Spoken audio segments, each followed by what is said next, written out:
hope you enjoy this story. Let's begin. I stood in front of the mirror, adjusting my tie for what felt like the 100th time. The suit felt too tight, like it was trying to strangle me. Or maybe that was just my nerves. Todd, honey, are you ready? Charlene's voice floated up from downstairs. We're going to be late. I took a deep breath, trying to calm the knot in my stomach. It was just a party, I told myself. Just my boss's birthday. No big deal. But even as I thought it, I knew it wasn't true. This wasn't just any party. This was Frederick Fraser's party, and in our world, that meant something. I made my way downstairs, my footsteps heavy on the creaking wood. When I saw Charlene, I stopped short. She was wearing a red dress I'd never seen before, all curves and shimmering fabric. It hugged her body in ways that made my mouth go dry. Where did you get that dress? I asked, my voice coming out rougher than I intended. Charlene twirled, a coy smile on her lips. Do you like it? I picked it up last week. Thought I'd surprise you. I wanted to ask how she'd afforded it. We've been struggling to make ends meet for months now, pinching pennies just to keep the lights on. But I bit my tongue. Tonight wasn't the night for another argument about money. You look beautiful, I said instead, and she beamed. The drive to Frederick's mansion was tense. Charlene chatted away about the party, about who might be there, but I barely heard her. All I could think about was how out of place we were going to be. A mechanic and his wife, rubbing elbows with the city's elite. It felt like a recipe for disaster. As we pulled up to the sprawling estate, I felt my jaw drop. I'd known Frederick was wealthy, but this was something else. The mansion loomed before us, all gleaming windows and perfectly manicured lawns. I suddenly felt very small in my second-hand suit. Close your mouth, Todd, Charlene whispered as we walked up to the door. You look like a fish. I snapped my mouth shut, heat rising to my cheeks. Charlene was in her element, greeting the valet with a dazzling smile. I trailed behind her, feeling more like a shadow than her husband. The moment we stepped inside, I knew we were in trouble. The foyer alone was bigger than our entire apartment. Crystal chandeliers hung from vaulted ceilings, casting a soft glow over the marble floors. The air was thick with the scent of expensive perfume and even more expensive alcohol. And then I saw him, Frederick Fraser, the man himself, holding court in the center of the room. He was everything I wasn't: tall, distinguished, exuding confidence from every pore. When his eyes landed on us, I felt a chill run down my spine. No, not us. Her. Frederick's gaze locked onto Charlene like a predator spotting prey. His eyes raked over her body, lingering on the curves accentuated by that red dress. I felt my fists clench at my sides. Todd, my boy. Frederick boomed, clapping a hand on my shoulder. His eyes never left Charlene. So glad you could make it. And who is this vision in red? This is my wife, Charlene, I said, trying to keep the edge out of my voice. Charlene, this is Mr. Fraser. Please, Frederick purred, taking Charlene's hand and bringing it to his lips. Call me Frederick. I watched as Charlene giggled, actually giggled, at the gesture. It's a pleasure to meet you, Frederick, she said, her voice low and breathy. Thank you for having us. The pleasure is all mine, I assure you, Frederick replied, still holding onto Charlene's hand. I do hope you'll save a dance for me later. With that, he was gone, swept away by a tide of well-wishers. But the damage was done. I could see the stars in Charlene's eyes, the flush in her cheeks.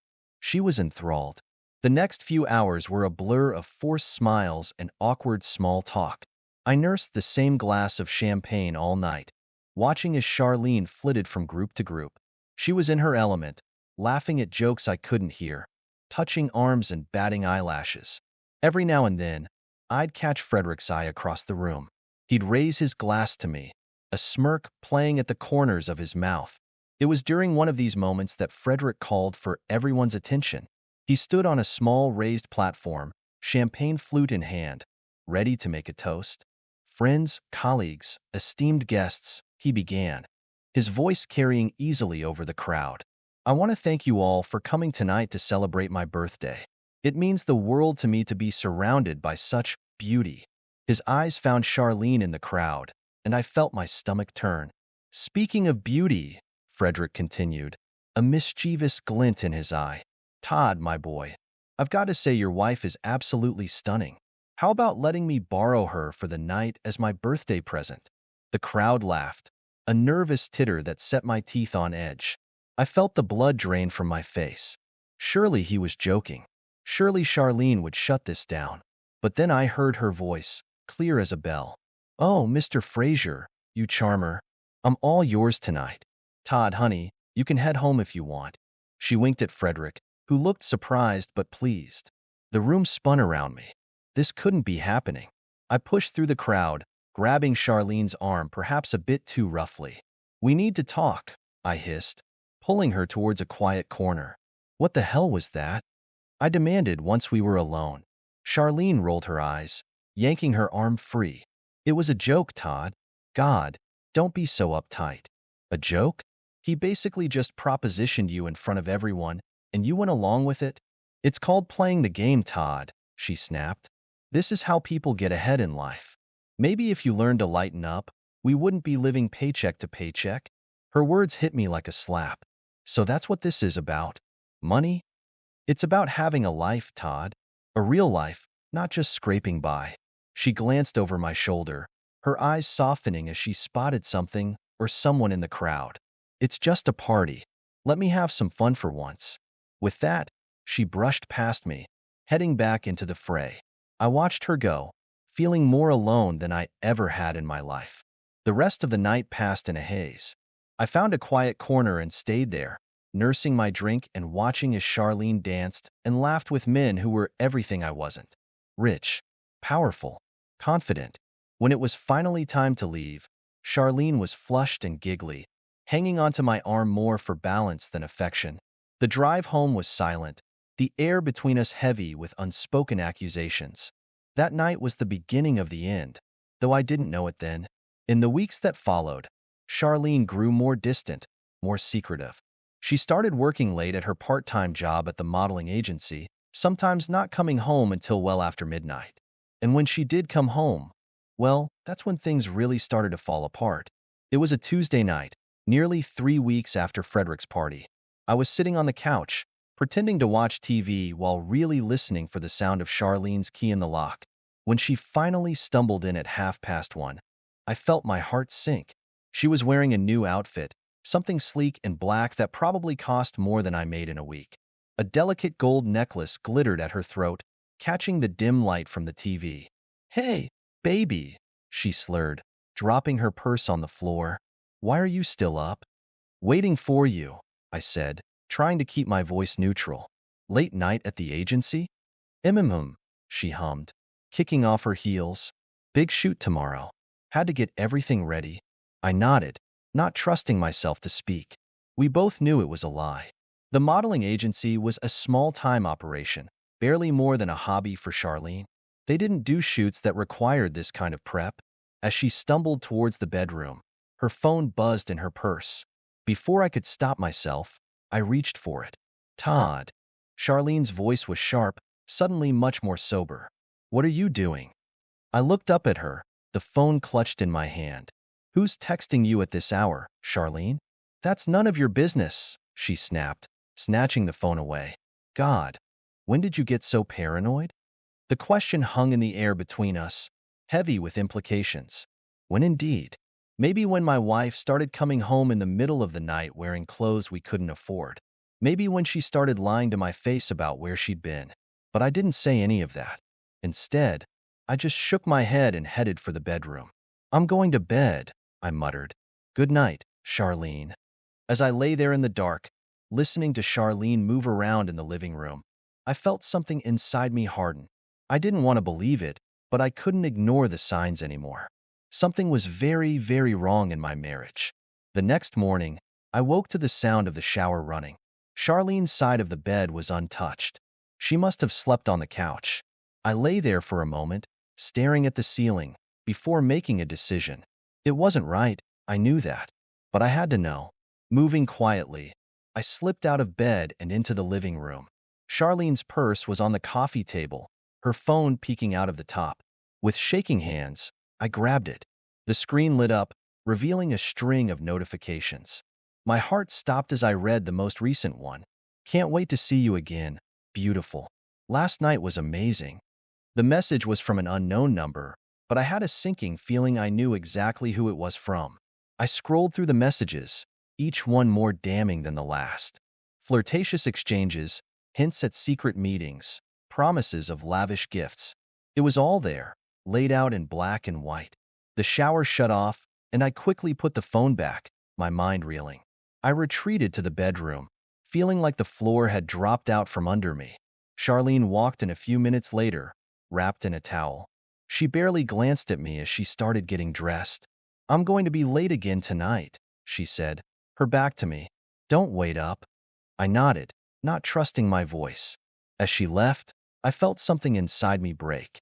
The woman I loved, the woman I'd built my life around, was slipping away, and I had no idea how to stop it. That night, I called the one person I knew I could trust. Billy Chambers had been my best friend since we were kids. He'd seen me through every up and down in my life, and I knew he'd have my back now. Jesus, Todd, Billy said after I'd spilled everything. That's rough, man. I'm so sorry. I don't know what to do, Billy, I admitted, my voice cracking. I want to believe there's an explanation, but the evidence is pretty damning, Billy finished for me. He was quiet for a moment, then sighed. Look, I hate to suggest this, but I know a guy, a private investigator. He's discreet, professional. If you really want to know what's going on, I closed my eyes, feeling sick to my stomach. Was this what it had come to? Hiring someone to spy on my own wife? But then I thought of Charlene's secretive smiles, of the unknown number lighting up her phone, of Frederick's predatory gaze at the party. Okay, I said, the word tasting like ash in my mouth. Give me his number. The next week was the longest of my life. I went through the motions at work, fixing cars with hands that moved on autopilot while my mind raced. Every time my phone buzzed, my heart leapt into my throat. Sure, it was the investigator with news. Finally, after 7 days that felt like 7 years, I got the call. The investigator wanted to meet in person. He had something to show me. We met in a nondescript coffee shop on the edge of town. The investigator, a weathered man with sharp eyes, slid a USB drive across the table to me. Everything's on there, he said, his voice gruff but not unkind. Photos, videos. I'm sorry, Mr. Atkins, but, well, you'll see for yourself. I nodded, my throat too tight to speak. I slipped the drive into my pocket, feeling its weight like a stone. That night, after Charlene had left for another late night at the agency, I sat down at our ancient desktop computer and plugged in the drive. What I saw shattered my world. Photo after photo, video after video, all showing Charlene and Frederick together, entering a high-end hotel, sharing intimate dinners, kissing in the back of his expensive car. I don't know how long I sat there, staring at the evidence of my wife's betrayal. It could have been minutes or hours. All I know is that when I heard the key in the lock, signaling Charlene's return, I felt nothing but a cold, hard anger. She walked in, wearing another new outfit, a smile on her face that died the moment she saw me. Todd, what are you still doing up? I turned the computer screen towards her, watching as the color drained from her face. Care to explain this, Charlene? She stared at the screen, then at me, her mouth opening and closing like a fish out of water. Then, to my shock, her expression hardened. What did you expect, Todd? She sneered, her voice dripping with contempt. Frederick can give me the life I deserve. You're just a grease monkey who will never amount to anything. Her words hit me like a physical blow. I staggered back, feeling like I'd been punched in the gut. Charlene, how could you? But she was already moving, grabbing suitcases from the closet and throwing clothes into them. I'm done pretending, Todd. Frederick and I are in love. He's going to give me everything you never could. I watched, numb, as she packed her things. In less than an hour, she had cleared out most of her belongings. As she headed for the door, she paused, looking back at me with something almost like pity in her eyes. I did love you once, Todd, she said softly, but love isn't enough. Not in the real world. And then she was gone, leaving me alone in an apartment that suddenly felt far too big and far too empty. The next few days passed in a blur. I moved through life like a ghost, going to work, coming home, sleeping fitfully. Everything reminded me of Charlene, of the life we'd built together. A life that had been a lie. It was a Monday morning when the other shoe dropped. I was at work, elbow deep in the engine of a stubborn old Chevy, when I got the call to come to Frederick's office. I knew what was coming even before I walked through the door. Frederick sat behind his massive desk, a smug smile on his face. "Ah, Todd," he said, gesturing for me to sit. "I'm afraid I have some bad news. Due to some necessary restructuring, we're going to have to eliminate your position." I stared at him, feeling a surge of rage so strong it made my vision blur. This was it, his final move. Taking away not just my wife, but my livelihood too. "You son of a bitch," I growled, standing up so fast my chair toppled over. "You think you can just—" "I'd be careful if I were you, Todd," Frederick interrupted, his voice cold. "You wouldn't want to do anything rash. Not when you're about to be unemployed." I stood there, shaking with fury, wanting nothing more than to leap across the desk and wipe that smug smile off his face. But I knew he was right. I couldn't afford to do anything stupid. Not now. Without another word, I turned and stormed out of the office. As I left the building for the last time, carrying a box with my few personal belongings, I felt like my entire world had collapsed around me. Billy helped me move into a tiny studio apartment later that week. It was all I could afford now, a far cry from the cozy home Charlene and I had shared. As we carried in the last box, Billy gave me a concerned look. "You sure you're gonna be okay, man?" he asked, his eyes scanning the dingy walls and threadbare carpet. I shrugged, trying to muster up a smile that felt more like a grimace. "I'll manage. Thanks for the help, Billy." He clapped a hand on my shoulder. "Listen, Todd, I think, I think maybe you should talk to someone. A professional, you know? This is a lot to deal with on your own." I bristled at the suggestion, but part of me knew he was right.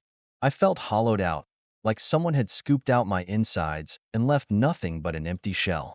"Maybe," I conceded. "I'll think about it." After Billy left, I sat on the lumpy second-hand couch, staring at the bare walls. The silence was deafening. No TV chatter in the background. No sound of Charlene humming as she moved around the kitchen. Just nothing.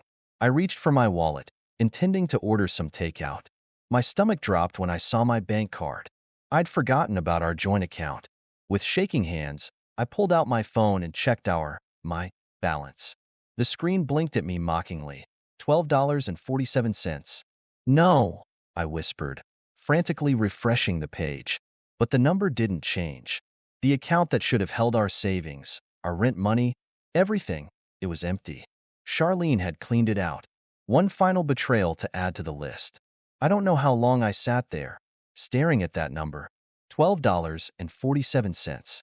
Not even enough for a decent meal, let alone rent. The reality of my situation came crashing down on me like a tidal wave. I was alone, betrayed, jobless, and now, thanks to Charlene's final act of selfishness, practically penniless. The walls of the tiny apartment seemed to close in around me. I couldn't breathe, couldn't think. I stumbled to the small balcony, gulping in the cool night air. As I stood there, gripping the railing, I looked down at the street below. It wasn't a high building, just 4 stories, but in that moment, it looked like a mile drop. A dark thought crept into my mind. It would be so easy. One quick movement and all this pain, all this betrayal and loss, it would all be over. I leaned forward slightly, feeling dizzy. Was this really what my life had come to? Was this how Todd Adkins's story was going to end? Just as I was teetering on the edge, both literally and figuratively, my phone rang. The shrill sound cut through the fog in my brain. I pulled it out, ready to ignore the call, when I saw the name on the screen, Violet. My sister. My estranged sister whom I hadn't spoken to in years. Not since that stupid fight at Dad's funeral. What could she possibly want? Almost against my will, I found myself answering. "Hello? Todd." Violet's voice was hesitant, uncertain. It's me, Violet." "I know," I said, my own voice sounding strange to my ears. "What do you want, Vi?" There was a pause, then a deep breath. I, I heard about what happened with Charlene and everything. I just, I wanted to check on you, see if you're okay. Something inside me broke at her words. Before I knew it, I was sliding down to sit on the balcony floor, tears streaming down my face. I'm not okay, Vi, I choked out. I'm really not okay. As I sat there, pouring out everything to my long-lost sister, I felt something shift. The darkness that had been threatening to swallow me whole receded, just a little. I wasn't okay, not by a long shot, but maybe, just maybe, I wasn't as alone as I'd thought.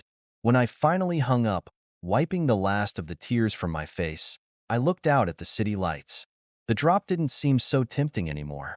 I stood up, my legs shaky but holding. As I went back inside, closing the balcony door behind me, I made a silent promise to myself. This wasn't the end of Todd Adkins's story. It was just the beginning of a new chapter.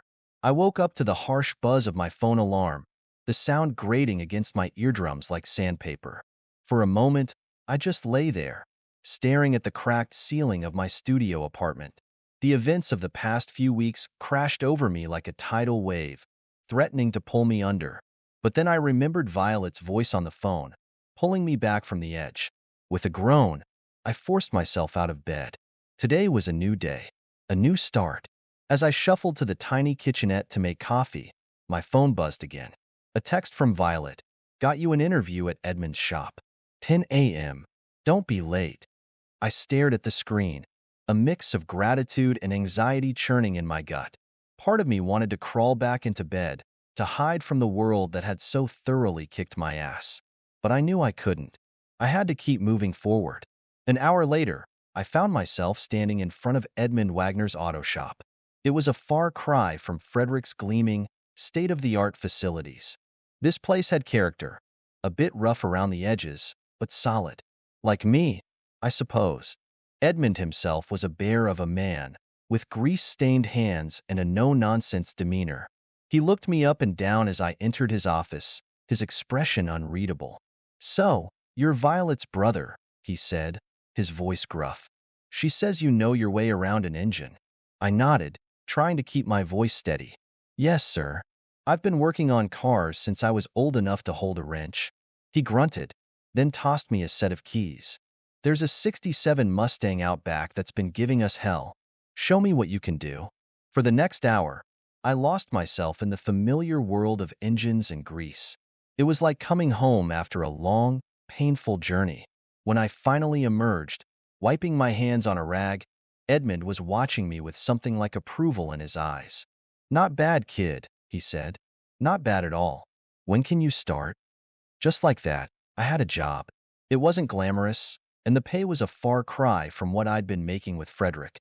But it was honest work, and right then, that meant everything. The next few weeks passed in a blur of oil changes and tune-ups. I threw myself into the work, using it as a way to process the swirling emotions that threatened to overwhelm me. Every car I fixed felt like a small victory, a step towards rebuilding my shattered life. Edmund, I quickly learned, was a fair boss. He worked us hard, but he also recognized skill when he saw it. More than once, I caught him nodding approvingly at my work.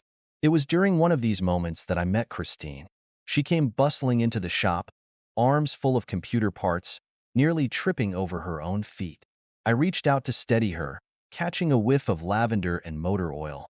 "Whoa there," I said, helping her regain her balance. "You okay?"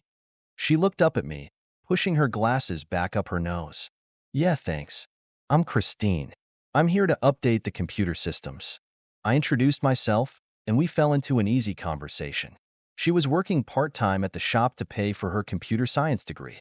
As we talked, I found myself smiling for the first time in what felt like forever. Over the next few weeks, Christine and I grew closer. We'd chat during our breaks, swapping stories about annoying customers and difficult repairs. One day, as we shared a pizza in the break room, she opened up to me. "My fiancé cheated on me," she said quietly, staring at her half-eaten slice. "Found out a month before the wedding. With my maid of honor, no less." I felt a pang in my chest, recognizing the pain in her eyes. "I'm sorry," I said. That really sucks." She looked up at me, a wry smile on her face. Yeah, it does. But you know what? I'm better off without him. And I'm guessing you're better off without your ex too. I nodded, surprised at how true that felt. Yeah, I think I am. As the weeks turned into months, I felt myself slowly healing. The pain of Charlene's betrayal was still there, a dull ache in my chest, but it no longer consumed me. I was moving forward, one day at a time. It was on one of these ordinary days that everything changed again.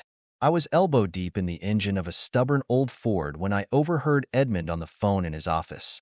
I'm telling you, Jack, Frederick's up to something shady, Edmund's voice drifted out. Tax evasion, labor violations, maybe even insurance fraud. The whole empire's rotten to the core. I froze, my heart pounding in my chest. Frederick. I hadn't allowed myself to think about him or Charlene in weeks. But now, hearing Edmund's words, all the anger and hurt came rushing back. But along with the pain came something else. An idea. A dangerous, thrilling idea that took root in my mind and refused to let go. If what Edmund was saying was true, if Frederick really was as corrupt as he claimed, well, that changed everything, didn't it? I finished up with the Ford, my mind racing. By the time I clocked out that evening, I had the beginnings of a plan forming. It was risky, maybe even a little crazy.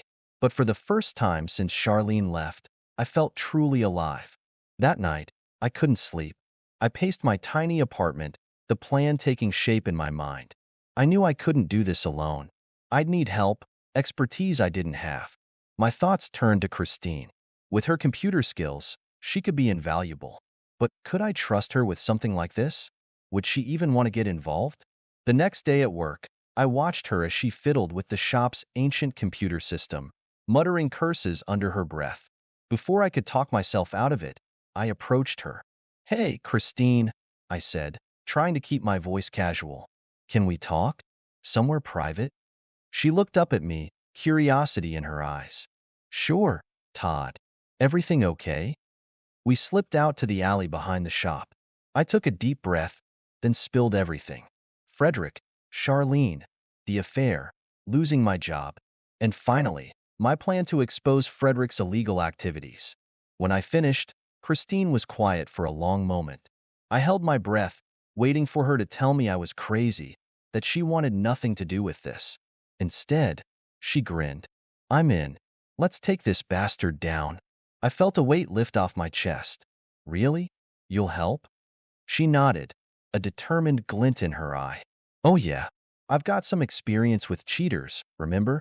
Plus, I've always wanted to be a white hat hacker. This is my chance.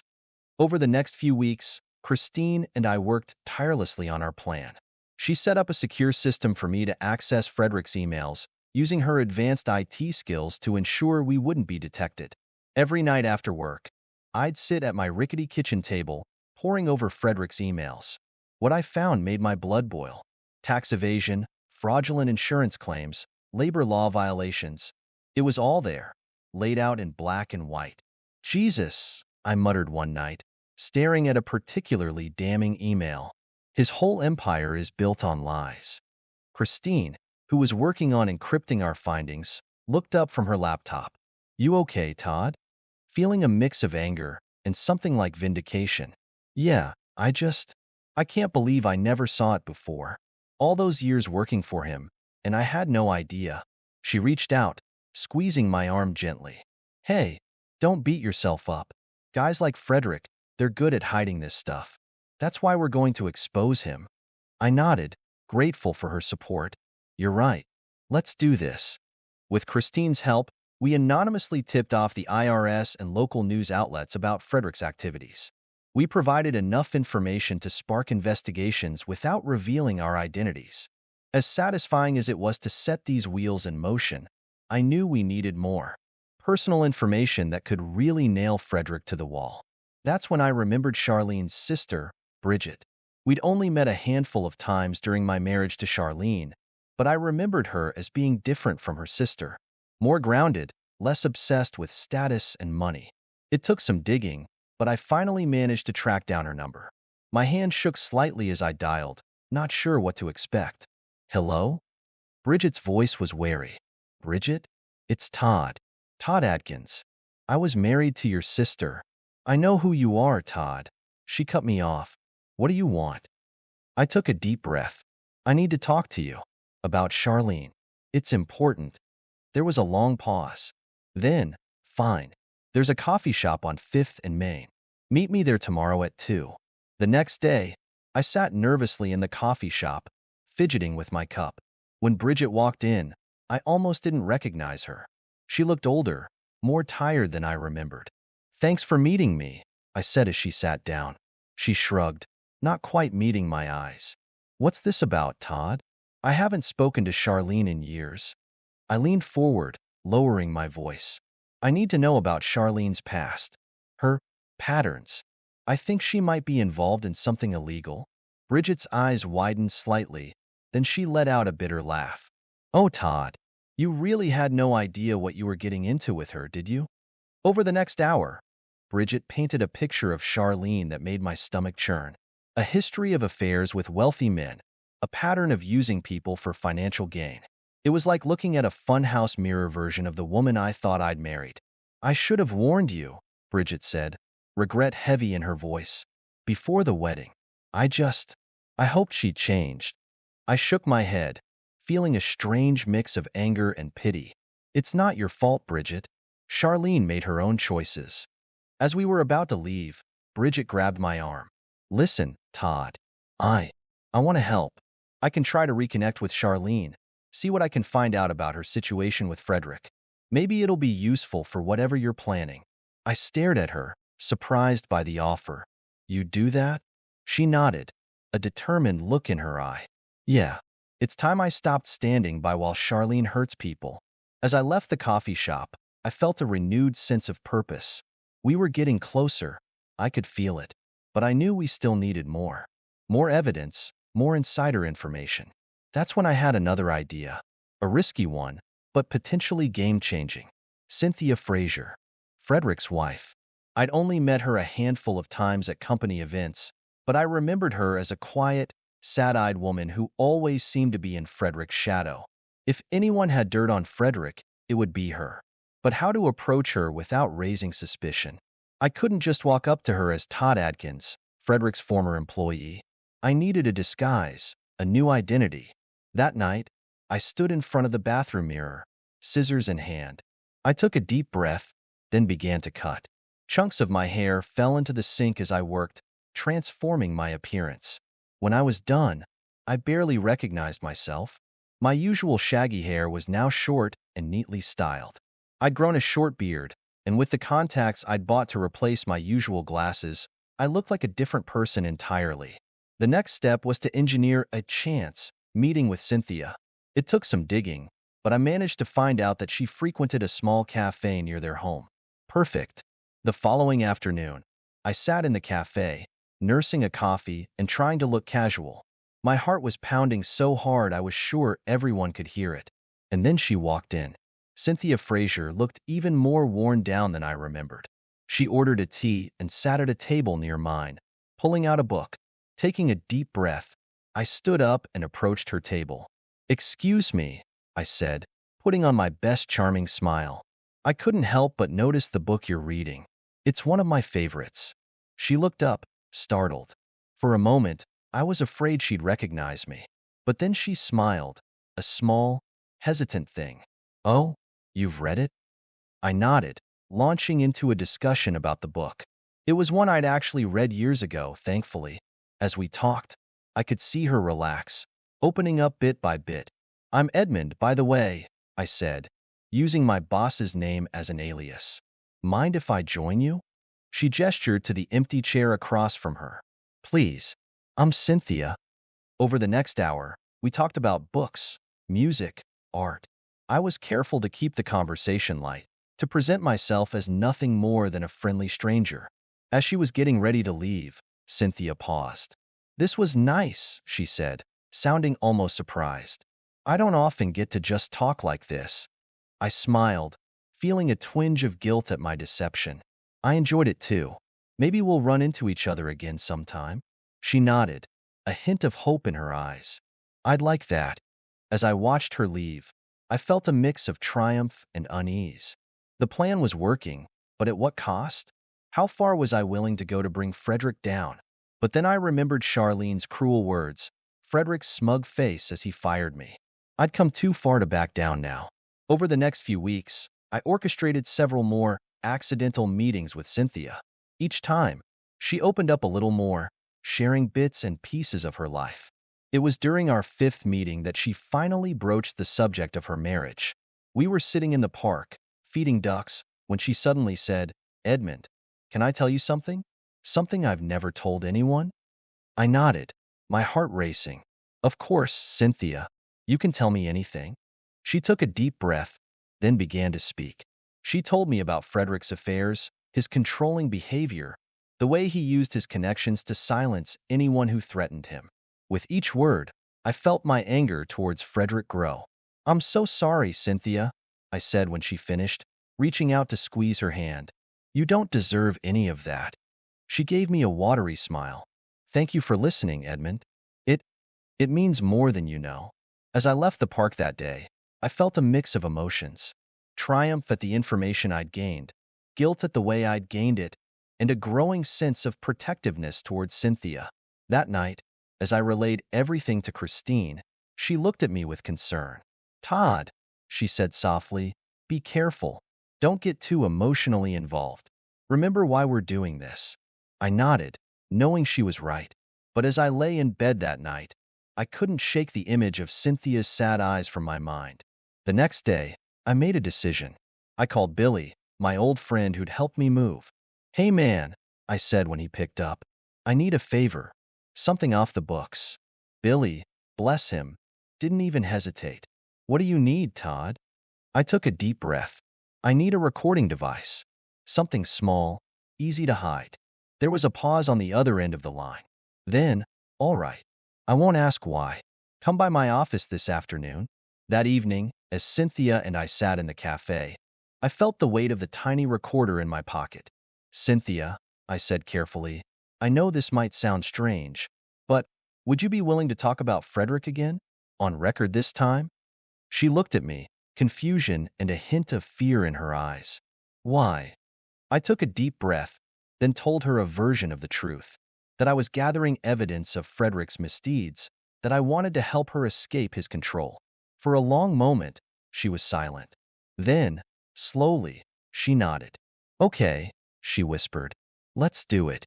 As Cynthia began to speak, her quiet voice detailing years of abuse and manipulation, I felt a surge of something I hadn't experienced in a long time. Righteous anger. This wasn't just about my personal vendetta anymore.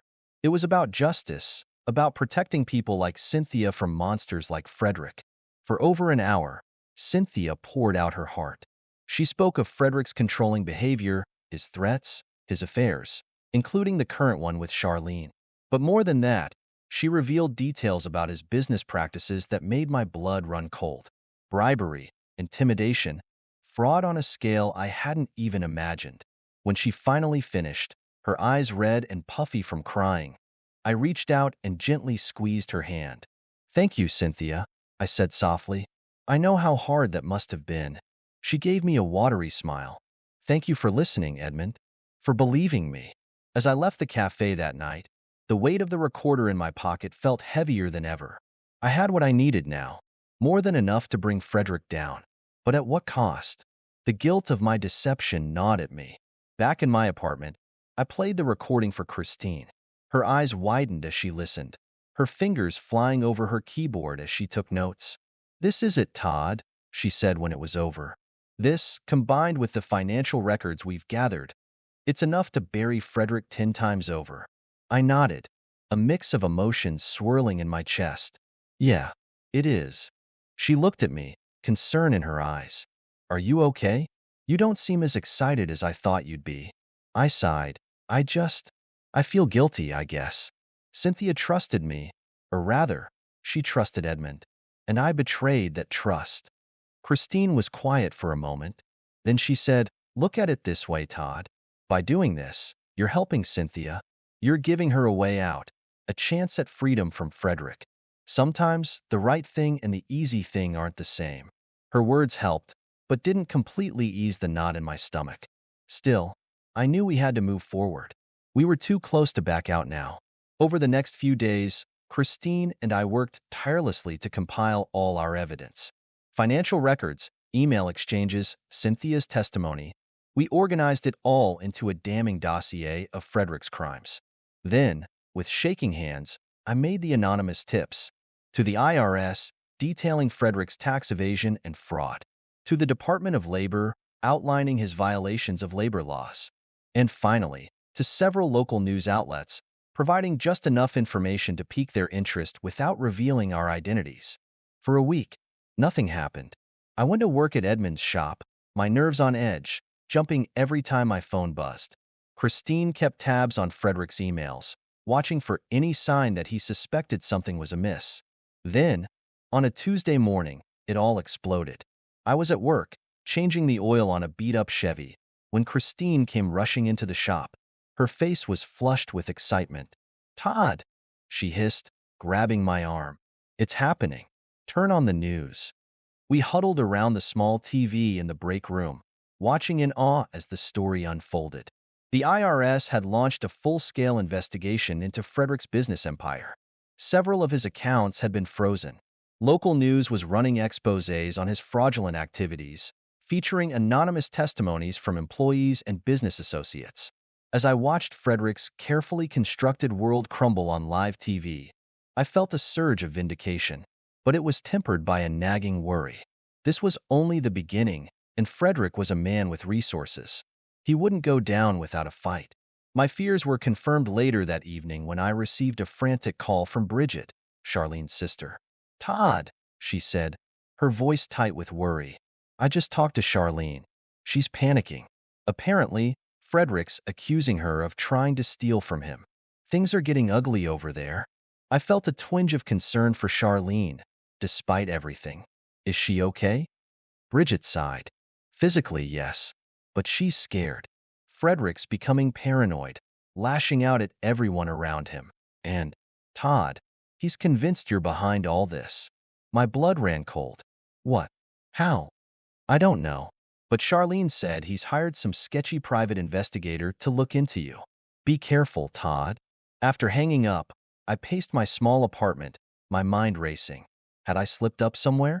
Left a trail that could lead back to me?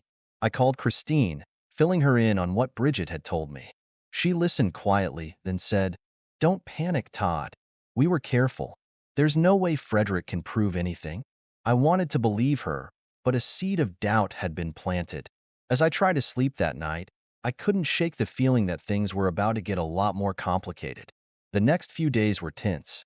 I went about my routine at the shop, but I felt eyes on me everywhere I went. Was that car following me, or was I just being paranoid? Was that man at the cafe watching me a little too closely? It all came to a head on a Friday evening. I was leaving work when I spotted a familiar figure lurking near my car. Gerald Castaneda, Frederick's go-to private investigator. I'd seen him around the office a few times over the years, always with a smug smile and an air of barely contained violence. My heart pounding, I approached my car, trying to act normal. Gerald stepped out of the shadows, a wolfish grin on his face. "Well, well," he drawled. "If it isn't Todd Adkins. Frederick sends his regards." I gripped my keys tightly, ready to use them as a weapon if necessary. "I don't know what you're talking about, Gerald. I'm just trying to live my life." He chuckled, the sound sending chills down my spine. "Oh, I think you know exactly what I'm talking about. Frederick knows you're behind all this, Todd, and he's not happy." I stood my ground, meeting his gaze steadily. "I don't know what Frederick thinks I've done, but he's wrong. Now, if you'll excuse me." As I moved to get in my car, Gerald grabbed my arm. "This isn't over, Adkins. Frederick always gets what he wants. Always." I yanked my arm free and got in my car, my hands shaking as I started the engine. As I drove away, I saw Gerald in my rearview mirror, watching me go with that same predatory smile. That night, I couldn't sleep. I kept replaying Gerald's words in my head, imagining all the ways Frederick might try to get revenge.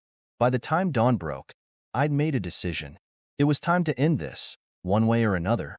I called Christine, asking her to meet me at a small park near the shop. When she arrived, her face creased with worry at the sight of my haggard appearance.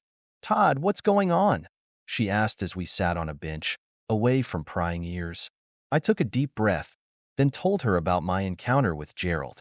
"We need to release everything," I said. "All the evidence, all at once, before Frederick can cover his tracks or come after us."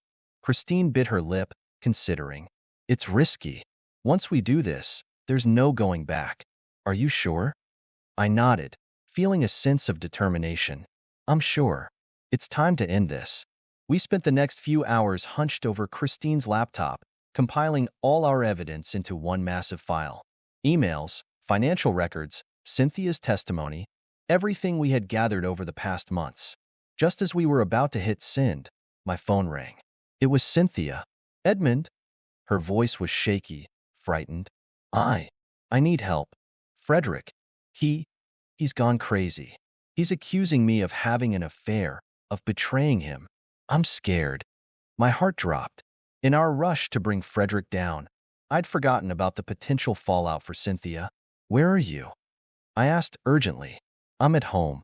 Frederick's out, but I don't know for how long. Please, Edmund. I don't know what to do." I made a split-second decision. "Stay there, Cynthia. I'm coming to get you." As I hung up, Christine looked at me with wide eyes. "Todd, what are you doing?" "I can't leave her there," I said, already standing up. "You finish this. Send everything to the authorities, the media, everyone. I'm going to get Cynthia." Christine grabbed my arm. "Todd, wait. This is dangerous. What if it's a trap?" I paused, considering her words. She was right. It could be a trap. But if it wasn't, if Cynthia was really in danger, I couldn't live with myself if something happened to her. "I have to risk it," I said finally. "But you're right. It could be dangerous. If you don't hear from me in 2 hours, call the police. Tell them everything." Christine nodded, her face pale but determined. "Be careful, Todd." As I drove towards Frederick's mansion, my mind raced with possibilities. Was I walking into a trap? Had Frederick somehow discovered my deception? Or was Cynthia really in danger? Either way, I knew one thing for certain. This was the endgame. One way or another, everything was about to change. I gripped the steering wheel tightly, my knuckles white as I sped towards Frederick's mansion. The weight of the hidden recording device in my pocket felt like a ticking time bomb. Everything we'd worked for, everything we'd risked, it all came down to this moment. As I pulled up to the gated community where Frederick lived, I saw flashing lights in my rearview mirror. For a heart-stopping moment, I thought it was the police. But it was just an ambulance, racing past me towards some other emergency. I let out a shaky breath, trying to calm my nerves. I punched in the gate code Cynthia had given me during one of our chance meetings. The massive iron gates swung open silently, and I drove through, feeling like I was entering the lion's den. Frederick's mansion loomed before me, all gleaming windows and manicured lawns. It was a far cry from the dingy apartment I now called home. I parked my beat-up car in the circular driveway, feeling out of place among the luxury vehicles surrounding it. As I approached the front door, I heard raised voices coming from inside. My heart rate spiked. Had I arrived too late? I rang the doorbell, and the voices inside abruptly stopped. A moment later, the door swung open, revealing a disheveled and wild-eyed Frederick. "You!" he snarled, his eyes narrowing as he recognized me despite my new appearance. "What the hell are you doing here?" Before I could respond, Cynthia appeared behind him, her face pale and tear-stained. "Edmund," she gasped, relief evident in her voice. "You came." Frederick's head whipped around to stare at her. "Edmund? Who the fuck is Edmund?" I took advantage of his momentary confusion to push past him into the house. "Cynthia, are you okay?" I asked, ignoring Frederick for the moment. She nodded, but I could see the fear in her eyes. "I'm fine, She's not going anywhere with you, Adkins," Frederick growled, slamming the door shut. "I don't know what kind of game you're playing, but it ends now." I turned to face him, my heart pounding in my chest. "No games, Frederick. Just the truth. It's over." His face contorted with rage. "Over? You think you can just waltz in here and—" He was cut off by the shrill ring of his cell phone. Still glaring at me, he answered it. What? He barked. I couldn't hear the other side of the conversation, but I watched as the color drained from Frederick's face. His eyes darted between Cynthia and me, growing wider with each passing second. That's impossible, he whispered into the phone. How did they? No, don't do anything. I'll handle this. He hung up, his hand shaking slightly. You, he said, pointing at me. What have you done? I stood my ground, meeting his gaze steadily. What needed to be done, Frederick? The IRS is investigating you. The news is running stories about your fraud. It's all coming out. For a moment, I thought he might lunge at me, but then something in his eyes changed. The rage was replaced by a cold, calculating look that sent chills down my spine. You think you're so clever, don't you? He said, his voice eerily calm. But you've made one crucial mistake, Todd. You've left a trail. Your little meetings with my wife? Your hacker friend poking around in my emails? Did you really think I wouldn't notice? My blood ran cold. How much did he know? Frederick's lips curled into a cruel smile. Oh yes, I know all about your little plan. Gerald's been keeping a very close eye on you. And now, I have everything I need to destroy you. He pulled out a gun from a drawer in the entryway table, pointing it at me with a steady hand. You're going to call off your little crusade, Todd. You're going to tell the IRS and the media that it was all a mistake. And then, you're going to disappear. Understood? I raised my hand slowly, my mind racing. This wasn't how it was supposed to go.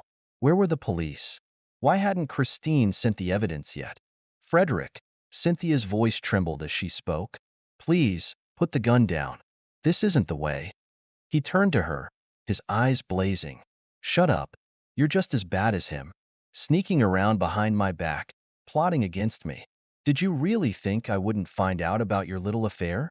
Affair? Cynthia looked confused. What are you talking about? Frederick waved the gun between us. Don't play dumb. Gerald saw you two together. The cafe, the park. How long has this been going on? Huh? How long have you been screwing my wife, Todd? I shook my head, trying to defuse the situation. It's not like that, Frederick. There's no affair. Cynthia and I are just friends. Liar. Frederick roared, his finger tightening on the trigger. You've ruined everything.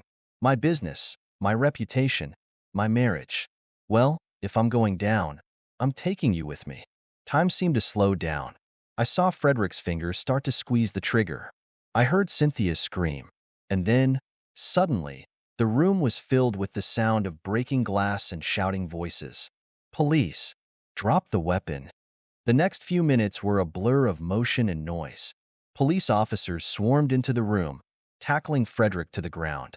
The gun skittered across the floor, coming to rest at my feet. As an officer handcuffed Frederick, I noticed Cynthia holding up her phone, her hands shaking. She must have called 911 during the confrontation, leaving the line open so the dispatcher could hear everything. Are you all right, sir?